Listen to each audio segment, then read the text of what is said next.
എല്ലാവർക്കും നമസ്കാരം. എന്റെ പേര് അനഘ. ഞാൻ മാബസിലെ സീനിയർ സെക്കൻഡറി സ്കൂളിൽ 8ാം ക്ലാസ് വിദ്യാർത്ഥിയാണ്. കേരളീയരുടെ ദേശീയ ഉത്സവമായ ഓണത്തിന്റെ ഒരു പ്രധാനപ്പെട്ട ദിവസമായ പൂരാട ദിനത്തെ കുറിച്ചാണ് ഞാൻ ഇവിടെ പ്രസംഗിക്കുന്നത്. കേരളത്തിന്റെ ദേശീയ ഉത്സവമാണ് ഓണം. ഐശ്വര്യത്തിന്റെയും സമ്പൽ സമൃദ്ധിയുടെയും ഉത്സവമാണ് ഓണം.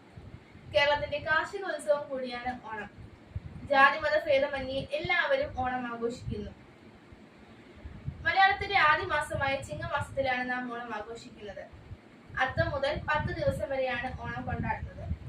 അത്തം തുടങ്ങി 8ാം നാളായ പൂരാടം ഒരു പ്രധാനപ്പെട്ട ദിവസം തന്നെയാണ്. മഹാബലിയെയും വാമനെയും കാത്ത് വീടൊരുക്കി നിൽക്കുന്നത് പൂരാട ദിനത്തിൽ തന്നെയാണ്. പറമ്പുകളുടെ വിളവെടുപ്പും പൂരാട ദിനത്തിൽ തന്നെയാണ്. ഓണത്തിന്റെ മറ്റൊരു ആകർഷണം ഓണപ്പൂക്കളം ഇടുന്നതാണ്. വളരെ മനോഹരവും വിപുലവുമായ ഒരു ഓണപ്പൂക്കളമായിരിക്കും 8ാം ദിനമായ പൂരാട ദിനത്തിൽ ഇടുന്നത്. വിഭവസമൃദ്ധമായ സദ്യയാണ് പൂരാട ദിനത്തിന്റെ മറ്റൊരു ആകർഷണം.